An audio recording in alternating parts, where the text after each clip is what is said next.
네. 자, 자본의 분류를 5가지로 분류해서 여러분들이 어제 이해하실 수 있도록 설명을 좀 드렸는데 여기서 핵심은 이 5개로 나눌 수 있는 거 일단은 좀 암기가 필요하시다는 거죠. 법인 기업의 자본은 무엇이 있느냐 하면은 우선 크게 자본금, 자본잉여금, 자본조정, 기타 포괄손익 누계액, 이익잉여금 이렇게 5개로 구분이 된다. 그러면 개정 과목으로는 어떻게 하느냐? 자본금은 그냥 자본금 자체가 개정 과목이에요. 다만 그 기업이 우선주와 보통주를 다 발행을 했다라고 한다면 보통주 자본금은 얼마, 우선주 자본금은 얼마 이렇게 구분해서 표시할 수는 있으나 개정 과목은 그냥 자본금이다. 그러면 자본잉여금에 들어있는 개정 과목은 무엇이냐? 주식 발행 초과금, 자기주식 처분이익, 감자차익 등이 포함된다 하니까 이 3개 말고도 더 있다는 얘기죠. 그렇지만 이 3개는 꼭 좀 알아두시면 좋겠다. 자본 조정에는 어떤 것이 있느냐? 자기주식, 주식 할인 발행 차금, 감자 차손, 자기주식 처분 손실 이렇게 4개 정도는 꼭 알았으면 좋겠어요. 자본 조정의 개정 과목들.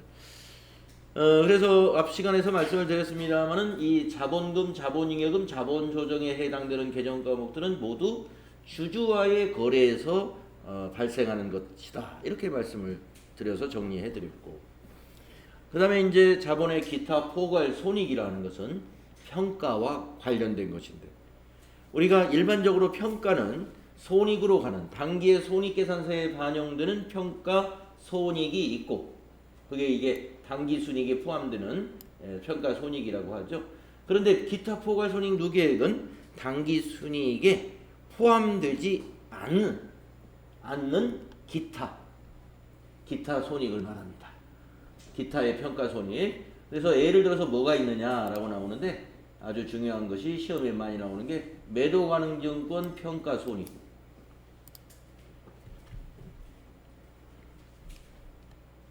재평가 잉여금, 이 2개가 많이 나옵니다. 네, 뭐 해외 사업 환산 손익이나 현금 흐름 위험 회피 파생 상품 평가 손익. 네, 뭐 여러분이 아마 이 개정 과목 이름만 들어도 특이하기 때문에 생각은 나겠습니다만은 실제 시험에서 그렇게 많이 나오는 것은 아니고요. 하지만 이 매도가능증권 평가 손익이나 재평가 잉여금은 이렇게 나와요, 시험에. 근데 여기서 이제 이 비교를 해본다면 재평가 잉여금하고 다른 평가 손익하고 다른 점이 있더라는 거죠. 예를 들어서 매도가능증권의 경우에 보면은 평가 손익이라는 건 여기에 개정 과목 2개가 지금 포함되어 있는 겁니다. 매도가능증권 평가 손실과 매도가능증권 평가 이익을 포함하는 용어죠. 마찬가지로 해외사업 환산 손익, 해외사업 환산 손실과 해외사업 환산 이익을 포함하고 있는 것입니다. 자, 그런데 다른 건 다 손익이라고 하는데 손실과 이익이 있기 때문에, 그런데 재평가는 잉여금이라고만 했더라 이거예요. 예. 이건 다른 비슷한 말로 고치면 재평가 이익입니다. 재평가 이익.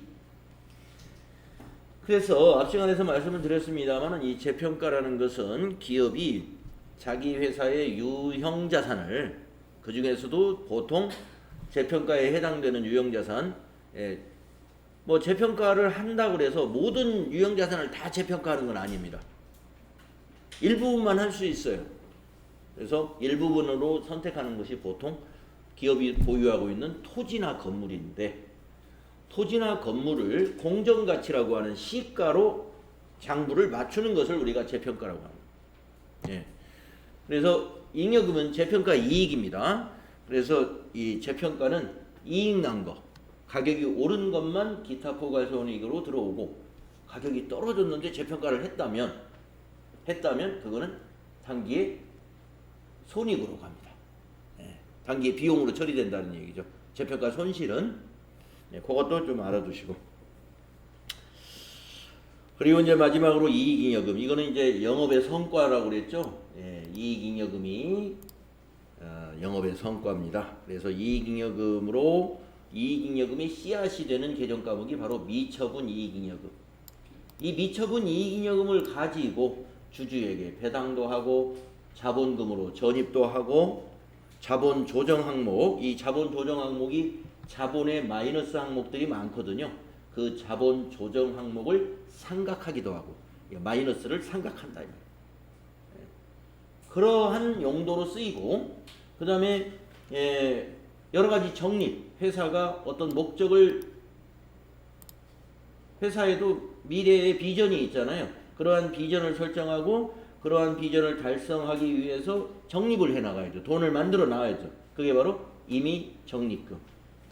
그 다음에 법으로 상법이라든가 기타 기업과 관련된 관련 법규에서 법으로 적립하라고 하는 것들이 있을 거란 말이에요. 그것이 이제 법정 적립금입니다.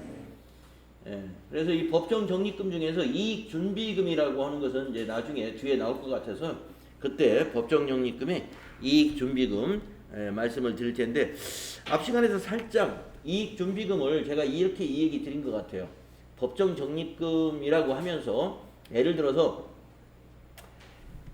기업의 성과를 주주에게 현금으로 배당하기로 했다. 그러면 만약에 이번에 배당의 규모가 100억이라고 한다면 거기에 10%, 10억은 법적으로 적립해둬야 된다. 그런 말씀 드린 적이 있죠. 그 법정 적립금이 그 10% 그것은 이익준비금이라는 것을 제가 이 얘기한 거예요. 이익준비금이라는 상법 제30조인가요? 거기에 명시되어 있습니다. 자, 그러면은 이제 여기까지 해서 요 자본에 대한 개정 과목들을 여러분이 좀 잘 정리해 두셔야 자본에 관한 문제가 나왔을 때 이 개정 과목 분류가 명확하지 않으면 너무너무 헷갈리고 맞출 수가 없겠죠. 그래서 여기 이 부분에서 상당히 자세하게 설명을 하고 있기 때문에 여기서 시간을 어제 많이 들여서 여러분에게 설명드렸습니다. 자, 그 밑에 있는 자산과 부채의 총액 표시는 앞에서 말씀드린 것 같으니까 총액으로 표시해야 된다. 그것이 원칙이라는 거 여러분 이해하시면 되겠고, 다음 페이지에 가시면 개정 과목들이 나와요. 그래서 이거는 여러분들 외워야 되는 것이죠. 이미 제가 A4 용지로 인쇄해서 나눠드렸는데요. 그거 외우는 거나 이거나 마찬가지가 되겠습니다. 이거는 이제 개정 과목의 이름만 나열을 했는데 약간의 설명을 넣어서 제가 인쇄해서 드렸죠. 그래서 자산에는 유동자산과 비유동자산이 있는데 유동자산에는 두 가지로 당좌와 재고자산이 있고 비유동자산은 네 가지로 투자, 유형, 무형, 기타, 비유동이 있다. 그러면 당좌자산에는 개정 과목들은 뭐가 있느냐? 현금, 보통예금, 당좌예금, 외상매출금, 받으러온 미수금 등이 있고 재고자산은 상품, 제품, 원자료, 제공품 등이 있다. 이런 식으로 외워나가는 겁니다. 그 다음에 부채를 외울 때도 부채는 크게 유동과 비유동으로 나누는데 유동부채에 있는 개정 과목들은 외상매입금, 지급보험, 미지급금, 예수금, 선수금 등이고 비유동부채는 장기차입금, 장기미지급금, 사채 등이 있다. 자본은 앞에서 금방 얘기한 대로 이렇게 5가지로 분류가 되고 각각 이러한 개정 과목들이 사용된다. 암기해야 될 내용이라는 거죠. 자, 그 다음에 이제 손익계산서에 대해서 한번 알아보겠습니다. 손익계산서는 일정 기간 동안의 기업의 경영성과를 보여주는 재무제표라는 것을 기억을 하셔야 돼요. 일정 기간. 재무상태표는 일정 시점. 네, 그래서 여러분 그 문제에서 말이죠. 저렇게 단어를 살짝 바꿔가지고 틀린 걸 찾으라든가 올바른 걸 뭐 찾아내라든가 이런 거 많이 시험이 나오는 편입니다. 그래서 손익계산서는 어떤 기간의 성과를 나타내는 것이고 재무상태표는 그 시점, 결산일이면 12월 31일 시점에 재무상태를 얘기하는 거예요. 하루 전이나 3일 전, 5일 전 거는 보여주지 않습니다. 그 날 현재의 시점.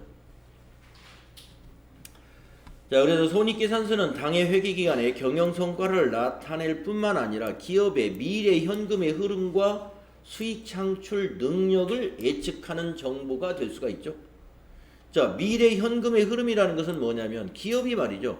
현금 사정이 좋다는 기업은 다 뭐겠습니까? 영업이 잘 되는 회사예요. 즉 장사가 잘 되는 회사입니다. 그래야 현금이 회전이 잘 됩니다. 예.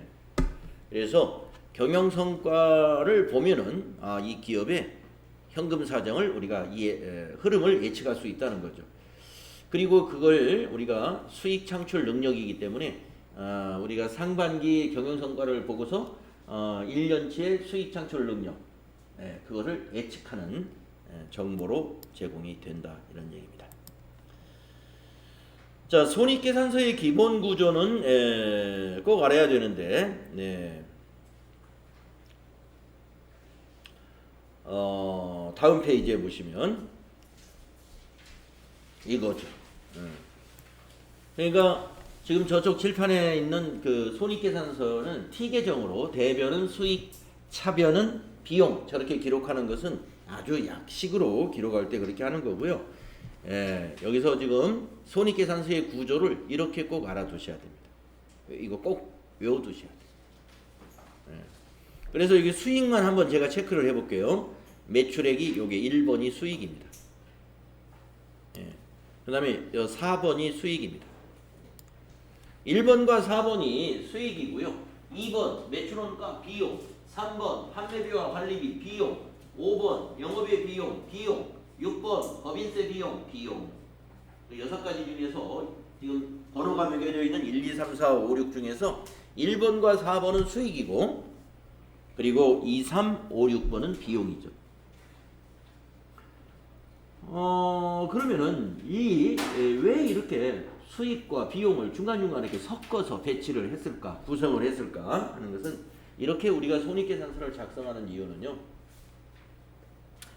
수익과 비용을 성격별로 정리한 거예요. 성격별로. 그래서 매출액과 비교되는 비용. 이것이 매출 원가라는 것입니다. 아주 쉽게 생각해서 만약에 제가 이 마우스를 판매하는 그 매점인데 이 마우스를 오늘 2만 원에 하나 팔았습니다. 그걸로 이제 결산을 만약에 손익을 계산해 본다면 자, 매출액은 2만 원이에요. 그럼 매출원가는 뭐냐? 이 마우스를 내가 공장에서 얼마에 사왔느냐 이게 매출원가예요. 이걸 내가 15,000원에 만약에 사왔다고 볼까요? 그게 매출원가입니다. 그래서 매출 총이익이라는 것은 매출액에서 매출 원가, 그 상품의 구입해온 가격을 뺀 거예요. 만약에 제조업이다 그러면 이 매출 원가는 제조 원가가 되는 거죠. 이 마우스를 만드는데 얼마가 투입됐느냐. 어디서 외부에서 사온 게 아니라. 그래서 제조업은 제조 원가가 매출 원가가 되고 도소매업은 매입 가격이 매출 원가가 되는 거예요. 자, 그래서 이제 매출 총이익, 그것을 매출 총이익이라고 그래요. 매출 총이익. 왜 손익이라고 표현을 했을까요? 손실이 날 수도 있으니까. 근데 기업이 여기서부터 손실이 난다는 것은 그건 심각하죠. 사온 가격보다도 더 싸게 판다는 것은 그건 이제 창고 정리나 이제 문 닫으려고 그렇게 하는 거지. 정상적인 사업은 그렇게 할 수가 없죠.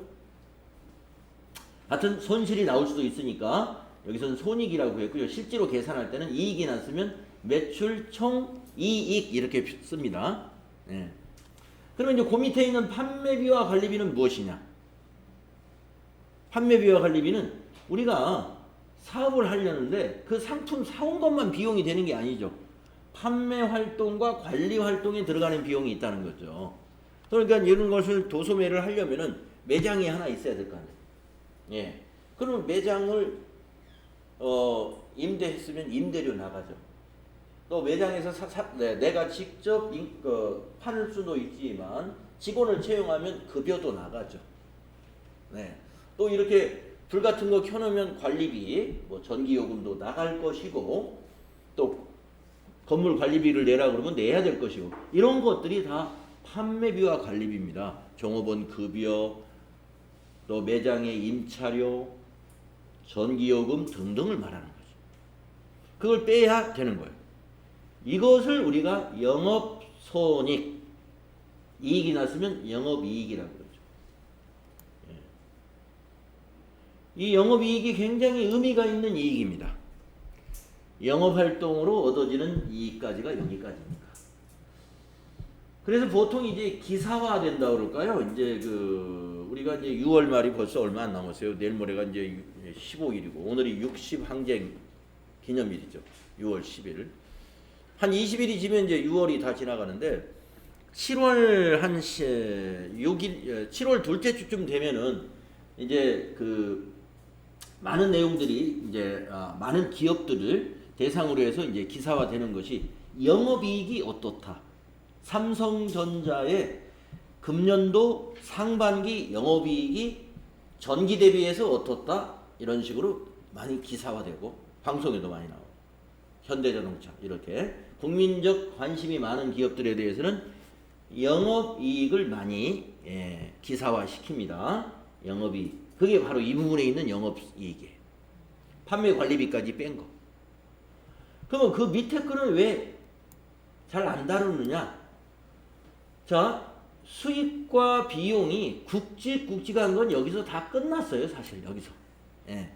큰 규모는 여기서 끝났고 밑에는 자그마한 것들이라고 보시면 됩니다. 뭐가 있는가 볼까요? 수익 중에 영업 외 수익이 있습니다. 영업이라는 것은 상품이나 제품을 팔아서 얻은 이익이 영업수익이고 영업의 수익은 그거 말고도 수익이 있을 수 있다 이거죠. 기업이.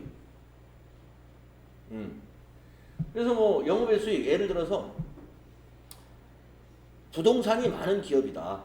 그러면 이제 지금과 같이 이런 이상한 전염병이 퍼져가지고 기업들 또는 이 경제의 미래 예측이 아주 불안해져요. 그러면 이제 저도 한두 달부터 기사를 살펴보면은 지금 기업들이 부동산을 처분하기 바쁘다고 그래요. 실제로 그런지는 모르겠는데. 왜 그러냐면 이런 미래 예측이 어려운 상황에서는 부동산보다는 현금을 좀 가지고 있어야 빨리 위험에 대응할 수가 있다는 그런 취지에서 그런 것 같습니다. 그러면 자, 부동산을 팔았다고 한번 볼까요? 부동산을 어느 기업이? 근데 그 부동산이 5년 전에 산 부동산에 어떤 거기에 뭘 하려고 토지를 사놨는데 5년 전에 50억에 산 토지가 있다고 볼까요? 그러면 5년 지나서 우리나라 같으면 계속 이 부동산 가격이 지금 오르고 있는 추세잖아요. 그럼 60억에 팔았으면 10억만큼 뭐가 생깁니까? 이익이 생겼죠. 그런 유형자산 처분 이익 같은 거 이런 게 영업 외적인 수익입니다. 그래서 덩어리가 큰 부동산을 처분해 가지고 그 매매 차익을 얻었다면 영업의 수익이 굉장히 커지겠지만 그런 일이 뭐 매해마다 있는 건 아니니까 어쩌다 한 번씩 가끔씩 있는 일이고 영업의 수익은 대체로 어떤 것들이 많냐면 여유자금이 많은 기업들은요 자금을 은행에 넣어놓다든가 아니면 이런 유가증권 투자도 합니다. 주식 투자, 펀드 투자, 채권 이런 거 그렇게 그 여유자금을 자금시장, 금융시장에서 이렇게 재투자해가지고 얻어지는 그 이자 수익 같은 거 있죠? 이게 영업의 수익이에요. 보통 해마다 있는 것은. 그나마 사정이 안 되는 기업은 영업의 수익도 아예 없고요. 그러니까 좀 재무구조 사정이 좀 괜찮은 기업들은 영업의 수익이 쏠쏠 좀이라도 매년 있을 수 있습니다. 굵직굵직한 것은 자산 처분한 것들이죠. 자, 그래서 영업의 수익은 그런 내용이고. 그러면 영업의 비용은 뭐냐? 영업의 비용, 형편이 어려운 기업에서는 대표적으로 이자 비용 같은 겁니다. 이자를 낸다는 것은 뭐예요? 판매하기 위해서 이자를 내는 게 아니죠. 판매비가 아니에요. 이자 비용은. 돈이 모자라 가지고 돈을 차입을 했더니 그게 이자로 나가는 거죠. 그래서 이러한 이자 비용은 판매비와 관리비로 정리를 안 하고요. 판매비와 관리비는 순수히 판매 활동과 내부 관리 활동에 들어가는 비용만 판매비와 관리비예요. 그래서 영업활동과 관계가 없기 때문에 이자 비용 같은 거 영업의 비용으로 정리합니다. 그리고 만약에 아까 부동산 얘기 나왔는데 부동산을 빨리 팔려고 했는데 이게 가격이 계속 떨어져 가지고 부동산 인기가 없어서 안 팔리네. 그러면 50억에 산 토지를 40억이라도 팔아야죠. 아쉬운 대로 빨리 현금화 하려면. 그렇죠? 그러면 매매 해가지고 유형자산 처분 손실이 발생하거든요. 그 손실도 영업의 비용이에요. 그래서 영업의 수익과 영업의 비용의 성격이 그런 겁니다. 그래서 그거를 영업이익에다가 영업의 수익은 플러스하고 영업의 비용은 앞에 마이너스 한다 이 말이에요. 그래서 나오는 이익을 법인세 비용 차감 전 이익 이렇게 손실이 날 수 있기 때문에 이것은 손익이라고 표현을 한 거죠. 법인세 비용 차감 전 손실 또는 이익. 거기에서 이제 법인세를 산출을 합니다. 그래서 당기 순이익, 법인세 비용 차감 전 손익이 얼마 이상이면 뭐 법인세율이 뭐 20% 적용하는 기업도 있고 어느 기업은 10% 적용되는 기업도 있고 그 법인세 차감 전 손익의 규모에 따라서 법인세율이 달라지죠. 그래서 법인세를 계산을 해요. 세법에 의해서. 그래서 법인세를 빼면 순이익이 나오죠. 이걸 우리가 당기 순이익 또는 손실이 난다면 당기 순손실이라고 하는 겁니다. 자, 이 구조를 꼭 외워주시기 바랍니다. 손익계산서 구조 이렇게 외워주시고 만약에 T 계정으로 한다면 매출액 너는 대변 1번은 대변 영업의 수익 너도 대변 이렇게 1, 2, 3, 4, 5, 6번을 여러분이 차대변으로 배치도 할 수 있어야 되겠죠. 만약에 T자로 손익계산서를 T 계정으로 한다면 매출원가는 비용이니까 차변 판매비와 관리비 너도 비용이니까 차변 영업의 비용 너도 비용이니까 차변 법인세 비용 너도 비용이니까 차변. 그래서 우리가 손익계산서를 그러면 선생님 6개만 외우면 손익계산서 다 외우는 건가요? 그랬으면 얼마나 좋을까요? 그렇지가 않죠. 왜냐하면 매출원가는 개정 과목이 하나고 매출액도 하나지만 개정 과목이 엄청나게 많은 게 요거 판매비와 관리비 한 20여 개 돼요. 영업의 수익 이것도 한 10몇 개 돼요. 영업의 비용도 한 10개 이렇게. 그렇기 때문에 이 손익계산서 관련된 개정 과목이 대략 해도 한 40여 개가 됩니다. 개정 과목 수가. 그래서 이제 그런 개정 과목을 정리해서 영업의 비용에 있는 개정 과목이 뭐가 있고 판매비와 관리비에 해당되는 개정 과목이 뭐가 있는가. 이거 구분을 잘 해야 돼. 이것과 이거의 구분. 비용은 비용인데 이 자리로 성격상 이 자리로 들어갈 비용인지 이 자리로 들어갈 비용인지를 잘 판단을 못할 때가 많아요. 제가 한번 질문을 한번 해보겠습니다. 나중에 배우긴 배우는데 접대비 여러분 아시죠? 접대비. 접대비가 무슨 성격인지 아실 거예요. 판매비와 관리비에 3번에 들어갈까요? 아니면 영업 외 비용이다 5번으로 들어갈까요? 접대비가.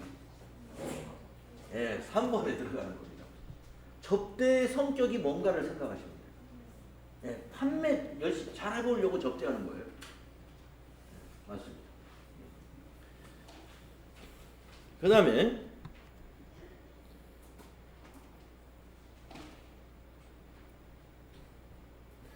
근데 이제 접대비도 제조업에서 말입니다. 제조업에서 거래처가 나누어집니다. 매입 거래처, 원재료를 매입해오는 거래처, 매출 거래처, 나누어져요. 매입 거래처를 접대했어요. 매입 거래처. 그거는 제조 원가에 들어가기 때문에 여기 매출 원가에 들어가요. 매입거래처. 구매부에서 매입거래처를 접대했어요. 우리가 대개 접대를 받는 쪽이 갑이 되는 거죠. 그럼 우리가 원래는 돈을 쓰는 사람이 갑이 돼가지고 접대를 보통 받지 않습니까? 그런데 항상 그런 건 아닙니다. 팔면서 접대를 받는 사람들이 있어요. 공급이 원활하지 않으면 그렇습니다. 예, 우리부터 좀 물건 좀 다오. 예, 우리 지금 공장이 지금 쓰게 생겼어. 원재료가 없어서. 근데 이 재료 파는 사람들이 공급이 적으니까 배짱인 거예요. 예. 그러면은 구매하는 돈을 주고 사면서 그 사람들 접대를 합니다. 그게 입장이 바뀔 때도 있어요. 그런 접대도 있을 수 있습니다. 구매 부서가 매입처에 접대를 해요. 그거는 제조원가예요. 제조원가. 자 그러면 제가 하나 더 물어볼게요. 기부금을 한번 물어보겠습니다. 기부금 아시죠? 예, 기업들이 기부도 합니다. 이 사회에 국가에도 하고 지방자치단체 또 사회단체 돈으로도 기부하고 자기 제품으로도 기부를 해요. 비용이거든요. 기부하면 이제 비용 돈이 나가니까. 3번일까요? 5번일까요? 네, 5번. 그렇게 판단하시면 돼요. 그 비용의 성격이 영업활동과 관계가 있으면 3번. 기부금은 영업활동과 관계가 없는 겁니다. 영업하기 위해서 기부한다는 건 좀 말이 안 되잖아요. 그래서 영업 외 비용이다. 자, 그렇게 이해하시고 요거 빨리 여러분 머릿속에 이게 정리가 되시기를 바라고. 자, 그러면 지금 설명드린 것이 여기에 설명으로 다 나왔어요. 매출액은 무엇이고, 매출 원가는 무엇이고, 판매비와 관리비는 무엇이고, 영업의 수익은 무엇이고, 영업의 비용은 무엇인지 여러분하고 저하고 대화하면서 다 설명이 됐으니까 이건 한번 읽어보십니다.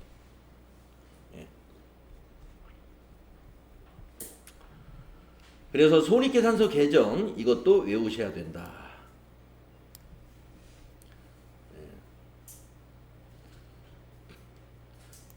수익이 두 개 있죠. 매출액과 영업의 수익. 근데 이 표에 정리된 개정 과목이 이게 지금 개정 과목들인데 이 개정 과목이 이게 전부는 아니에요. 아주 판매비와 관리비는 이거보다 훨씬 많습니다. 훨씬 많으니까 나눠진 표에 있는 것들을 중심으로 해서 외워주시면 되겠습니다. 수익이라 하는 것은 기업의 경영활동의 결과로 얻은 대가, 즉 수익이고, 비용은 경영활동 과정에서 수익을 얻기 위해서 지불한 대가가 비용이다. 얻은 대가는 수익이요, 지불한 대가를 비용이라고 하는 것이죠. 자, 그 다음에 이제 재무제표에서 우리가 재무상태표와 손익계산서에 대해서는 이렇게 세부적으로 좀 자세히 공부를 해 나갈 거고요. 뒤에서도 계속 공부를 할 거고요. 현금 흐름표와 자본 변동표는 우리 교재에서 이 내용이 전부예요. 뒤에서 나오지도 않습니다. 자, 현금 흐름표와 자본 변동표라는 재무제표는 무엇이냐? 현금 흐름표는 일정 기간 동안 기업의 현금의 유입과 현금 유출에 대한 정보를 제공하는 재무제표이다. 어떻게 성격별로 나누느냐? 영업활동을 통한 현금의 유입과 유출, 또 투자활동에 관련된 현금의 유입과 유출, 또 재무활동에 관련된 현금의 유입과 유출. 그래서 이 세 개를 혹시 이론 필기시험으로 나올 수도 있으니까 현금 흐름표는 어떻게 작성하느냐? 이렇게 세 가지 영역으로 성격별로 구분해서 작성한다. 영업활동, 현금 창출, 투자활동, 현금 창출, 재무활동 이렇게 세 개로 구분한다. 영업, 투자, 재무.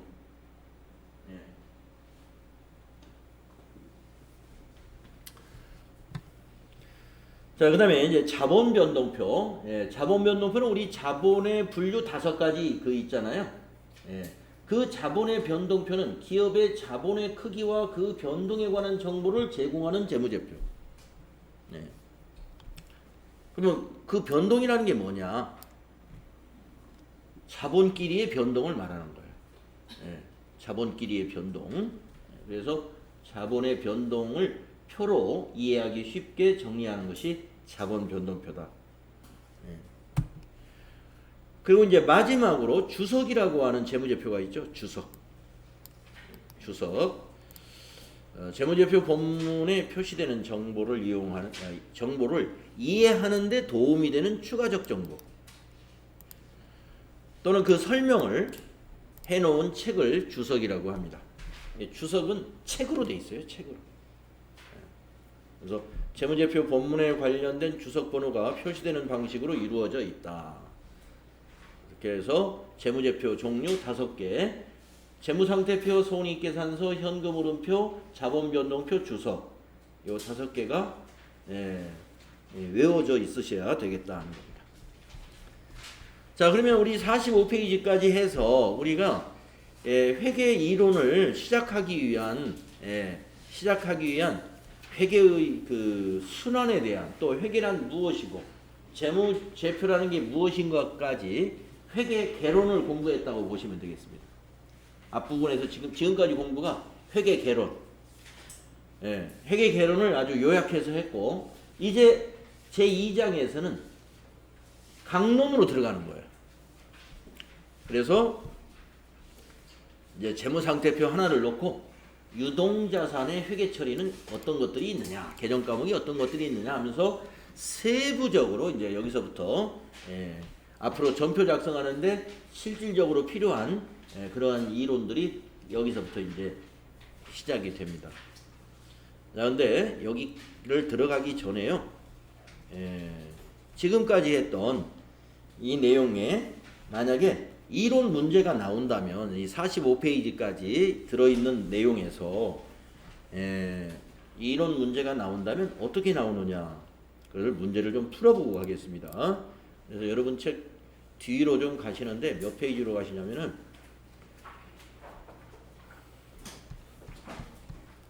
309페이지로 한번 가보세요.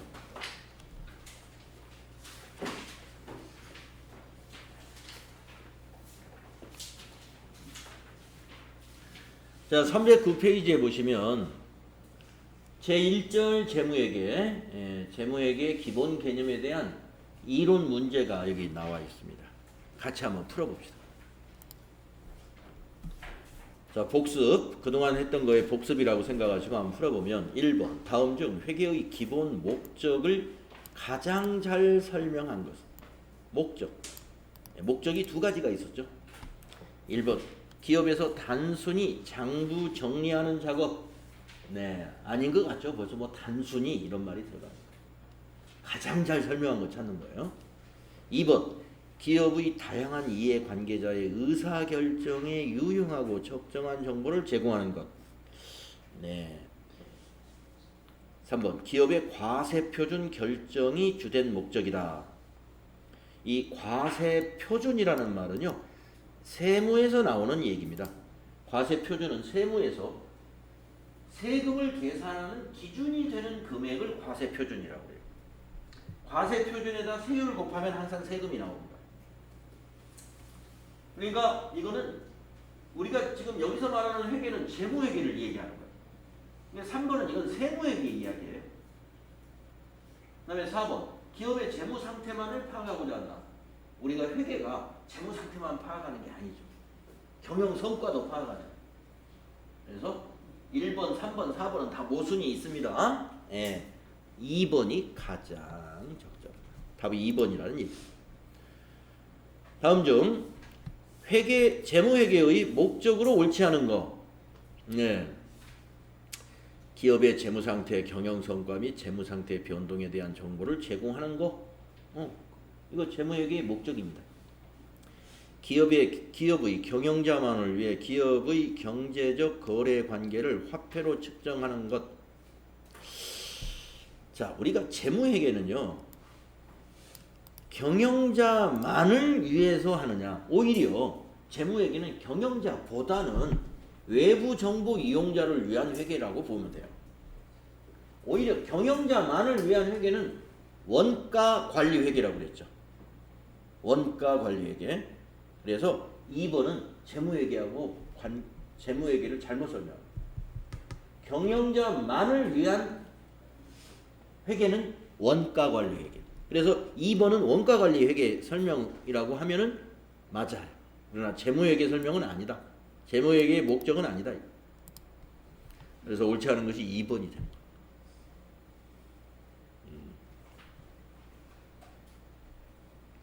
나머지는 다 맞아. 목적에 해당이 됩니다. 그 다음에 3번. 다음 설명 중 옳지 않은 것은 재무보고의 목적은 회계정보 이용자가 합리적인 판단을 할 수 있도록 유용한 정보를 제공하는 데 있다. 그렇죠. 가장 중요한 회계정보의 질적 특성은 목적 적합성과 신뢰성이다. 그렇죠. 재무제표를 작성하고 보고할 1차적 책임은 기업의 경영자에게 있다. 그렇죠. 자, 이 3번 보기에서요. 가끔 경영자 자리에다가 회계 실무자 또는 회계 팀장 뭐 이런 식으로 경영자를 바꿔서 넣을 수가 있어요. 그게 마침 맞는 것 같지만 틀린 겁니다. 재무회계를 작성하고 보고하는 1차적 책임은 경영자에게 있는 게 맞아요. 예. 책임은 일은 회계 담당자가 일을 하지만 책임은 담당자가 안 집니다. 예. 회사 내부에서의 책임은 있을 수 있겠지만 대외적인 책임은 사장이 지는 거예요.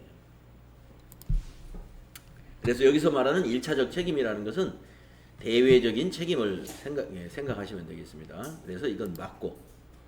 그 다음에 4번. 재무회계는 내부정보 이용자인 경영자의 경영활동에 필요한 재무정보를 생성시키고 이를 분석하는 것을 주요 목적으로 한다. 네. 재무회계가 아니라 이건 무슨 회계를 설명한 것 같아요? 원가관리회계를 설명한 거예요. 네. 내부정보 이용자인 경영자의 경영활동에 필요한 재무정보를 생성시키고 이를 분석하는 것이 주요 목적인 회계는 앞에 재무회계가 아니라 원가관리회계. 그래서 옳지 않은 것은 4번이다.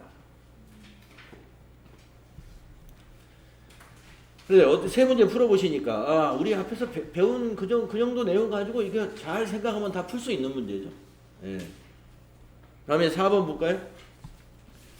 재무제표 정보의 특성과 한계에 대한 설명으로 옳지 않은 것은 1번 재무제표는 화폐 단위로 측정된 정보를 주로 제공한다.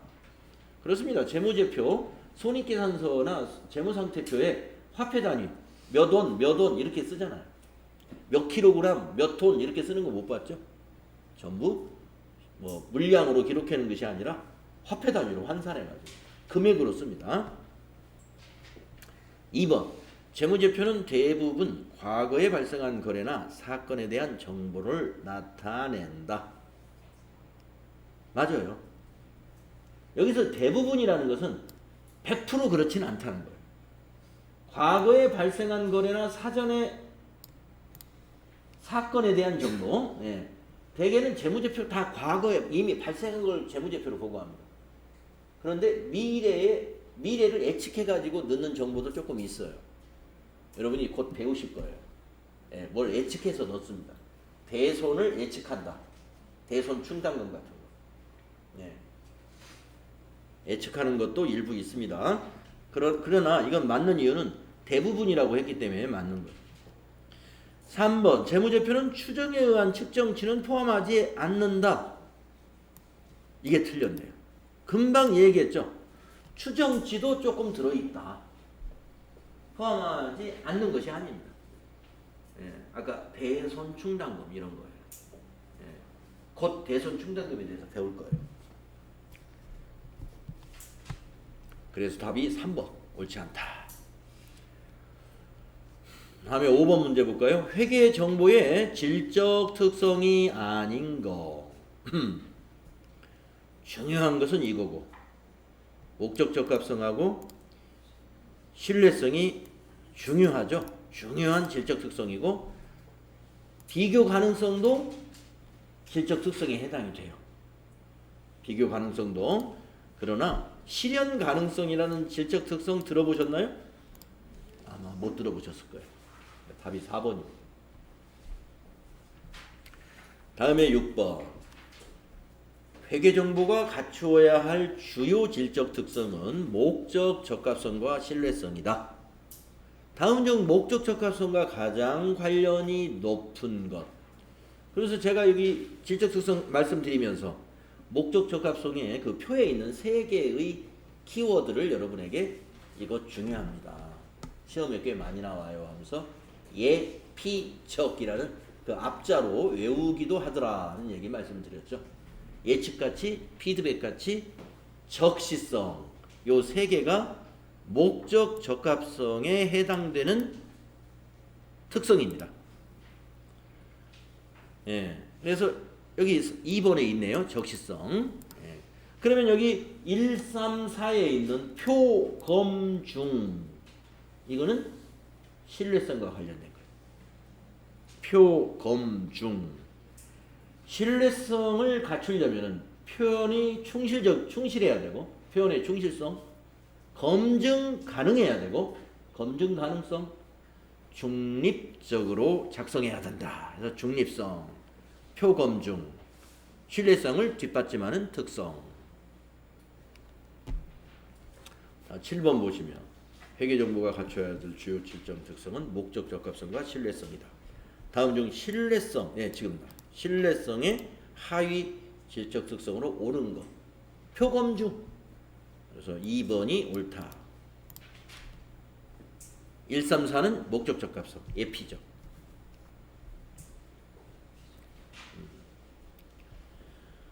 8번.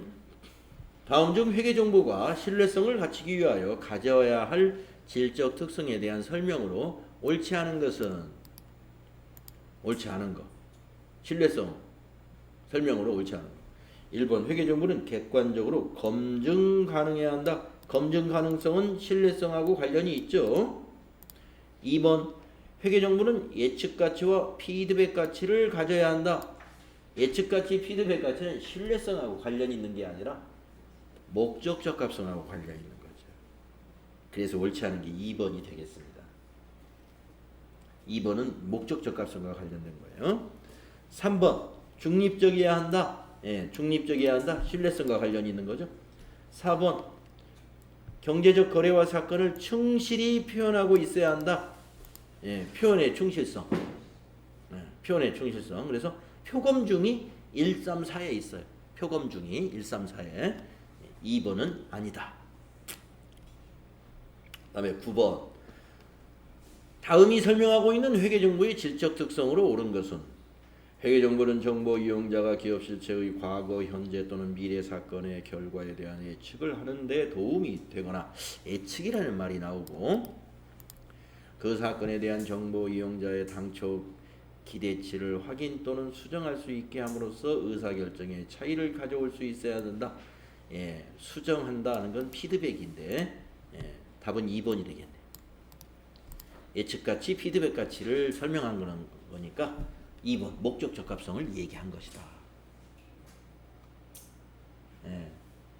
신뢰성은 전혀 아니고 비교 가능성도 전혀 아니고 효익과 비용 얘기도 아니에요. 목적 적합성을 얘기하는 겁니다.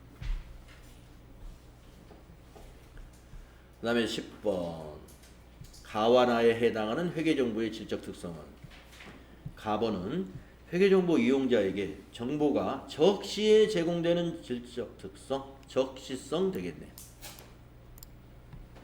나번 의도된 결과를 유도할 목적으로 재무제표에 특정 정보를 표시함으로써 정보 이용자의 의사결정이나 판단에 영향을 미치지 않는 질적 특성. 자, 뭘로 유도한다. 유도할 목적. 중립적이지 않은 거죠. 의도된 결과를 유도한다. 그러니까 이런 결과가 나오도록 회계를 해야지라고 의도하고서 회계 처리를 해. 경영자의 우리 회사의 경영 성과가 좋게 나오도록 회계 처리해야지 라고 의도하고 회계 처리를 자꾸 하게 되면 분식회계가 자꾸 일어나는 거죠. 예, 그것은 중립성을 잃은 거예요. 예, 경영자 편에서 회계 처리를 자꾸 하려고 하니까. 그래서 2번이 틀렸다. 아, 맞다. 2번이 답이다. 다음에 11번. 현행 기업 실무에서 상장 기업에 대하여 반기 재무제표를 작성하여 공표하도록 하는 것과 관련한 회계정보의 질적소송은 무엇일까요? 상장 기업들은 반기 재무제표를 만들어라라는 규정이 있는데 그것은 어떤 질적소송 때문일까? 적시성이죠. 예. 적시성. 적시에 제공을 해줘야 피드백이 가능하니까 적시성에 대한 얘기입니다. 다음에 12번. 가에 해당하는 용어로 적합한 것은 재무제표를 작성할 때 무엇으로서의 존속 가능성, 계속기업 존속 가능성을 평가해야 한다. 경영진이 기업을 청산하거나 경영활동을 중단할 의도를 가지고 있지 않거나 청산 또는 경영활동의 중단 외에 다른 현실적 대안이 없는 경우가 아니면 계속기업을 전제로 재무제표를 작성해야 한다. 계속기업을 넣어야 말이 됩니다. 우리가 회계의 기본 가정에 계속기업의 가정이 있었죠. 기업 실체의 가정 이것도 있었고 계속기업의 가정도 있었고 발생주의도 있었고 기간별 보고의 가정 이런 것들을 기억하시면 되겠습니다. 그 중에 이 설명은 계속기업을 설명하는 것. 다음 재무제표 문제. 다음 중 일반 기업회계 기준상 재무제표가 아닌 것은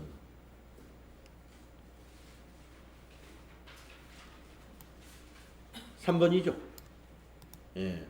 우리 재무제표 5가지 재무상태표, 손익계산서, 현금흐름표, 자본변동표, 주석 5개 외워야 해요. 다음 2번. 다음 중 원칙적으로 재무상태표에 표시되지 않는 계정은 자, 아직 계정 과목을 여러분이 다 모르기 때문에 확실히 맞출 수는 없겠으나 재무상태표에 표시가 되는 것은 자산부채 자본이라는 건 알죠. 그게 아닌 거. 복리후생비 이거 비용이죠. 이것은 손익계산서에 표시되는 거죠. 그 다음에 3번. 다음 중 재무상태표에 관련된 내용으로 틀린 것은 자, 재무상태표를 설명한 것 중 틀린 거 찾으라 이거. 일정 시점 맞았어요. 일정 시점 기업의 재무상태를 나타내는 재무제표 맞았고 재무상태표의 구성요소는 자산부채 자본 맞았고 재무상태표는 자산은 부채 더하기 자본이라는 회계 정식에 의해 작성되는 것을 말한다 맞았고 일반 기업회계 기준에서는 재무상태표만 비교식으로 작성하도록 규정하고 있다. 재무상태표만 비교식이 아니라 제가 앞 시간에서 손익계산서도 여러분에게 보여드렸을 거예요. 단기와 전기 비교되어 있죠. 그래서 손익계산서도 비교식으로 작성을 하는 것으로 되어 있습니다. 4번이 틀렸고 다음 4번. 재무상태표 작성 기준에 대한 설명으로 잘못된 것은 재무상태표 이야기예요. 잘못된 거 찾는 거죠. 자산부채 자본은 총액에 의하여 기재함이 원칙 맞았고 자산과 부채는 1년을 기준으로 유동과 비유동 항목으로 구분하는 것을 원칙 맞았고 자산과 부채는 유동성이 틀렸네요. 높은 것부터 유동성 배열이라는 것은 유동성이 높은 것부터 즉 자산에서도 유동자산을 위에 쓰고 비유동자산을 밑에 씁니다. 그게 유동성 배열의 원칙. 유동성이 높은 것부터 작성하라. 낮은 것부터가 아니에요. 그래서 잘못된 것은 3번이 되겠습니다. 자본거래에서 발생한 자본잉여금은 손익거래에서 발생한 이익잉여금과 혼동하여 표시하여서는 아니 된다. 그렇죠. 자본잉여금, 이익잉여금을 엄격히 구분해서 표시하죠. 다음 5번. 다음 중 재무상태표 작성 기준에 대한 설명으로 옳은 것은 옳은 거 찾는 거네요. 자산과 부채의 상계 표시는 원칙적으로 허용된다. 틀렸어요. 총액 표시가 원칙이에요. 자산과 부채는 1년을 기준으로 유동 항목과 비유동 항목으로 구분하는 것을 원칙으로 한다. 맞았네요. 답은 2번. 3번. 자본거래에서 발생한 자본잉여금과 손익거래에서 발생한 이익잉여금은 통합하여 표시할 수 있다. 아니죠. 구분 표시하라고. 가지급금 또는 가수금 등의 미결산 항목은 그 내용을 나타내는 적절한 과목이 없을 경우에는 그대로 사용할 수 있다. 결산 때는 이 가계정들은 꼭 적절한 계정 과목으로 바꾸어서 표시해야 됩니다. 가지급금, 가수금 이렇게 해놓으면 안 돼요.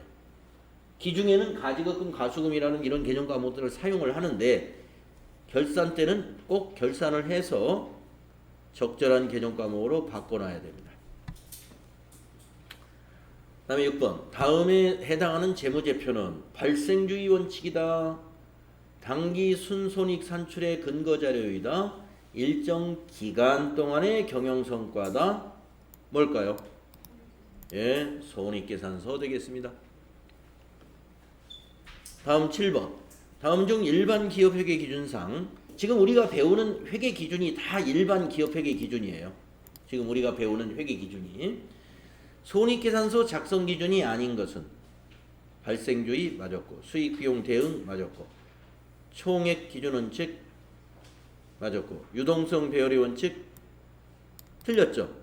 유동성 배열이라는 것은 재무상태표에서 자산과 부채에서 나오는 이야기지, 손익계산서는 성격별로 하는 거예요. 그게 바로 수익비용 대응의 원칙이라는 게.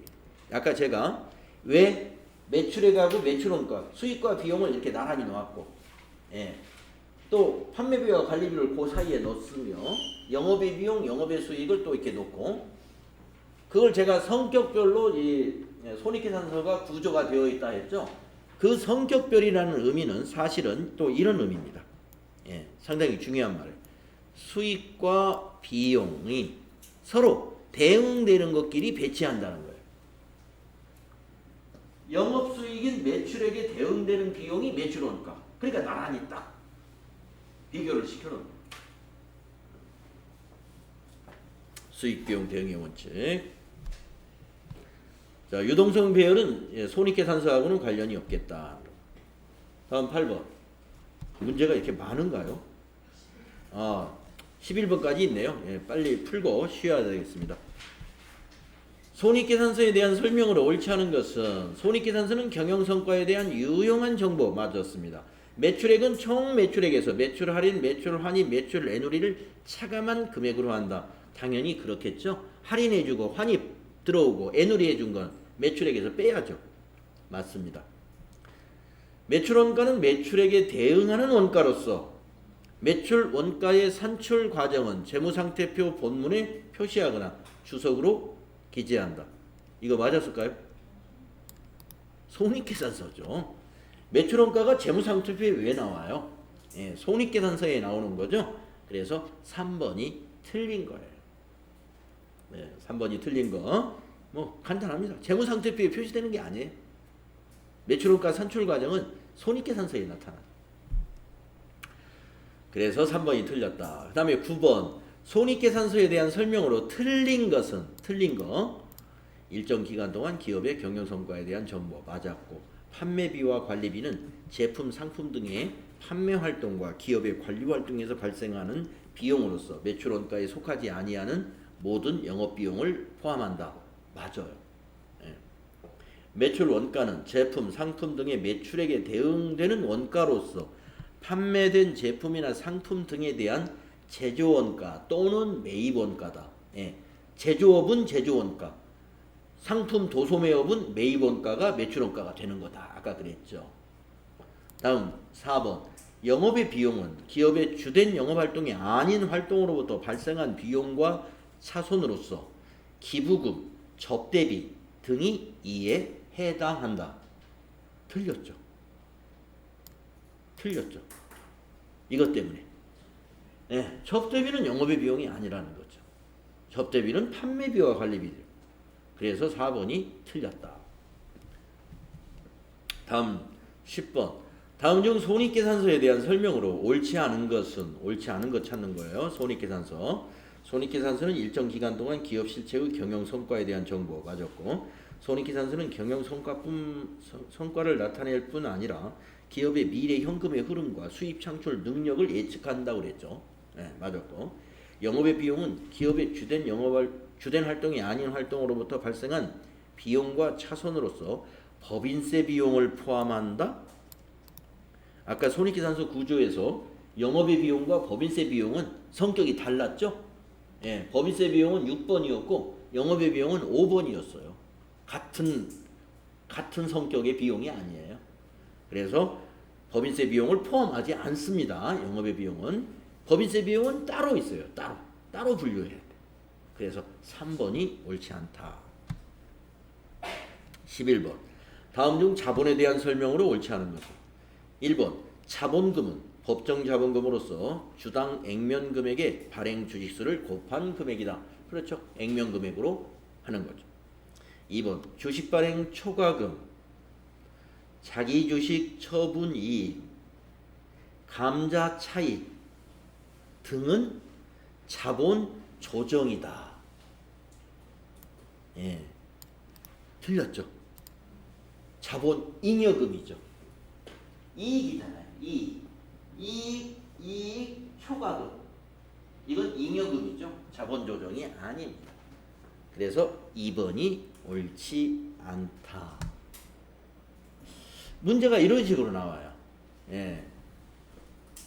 회계 개념에 대해서 만약에 문제를 낸다면 지금 우리가 쭉 몇 개 풀어봤는데 이런 수준으로 출제가 되더라. 자, 10분간 쉬었다가 하겠습니다.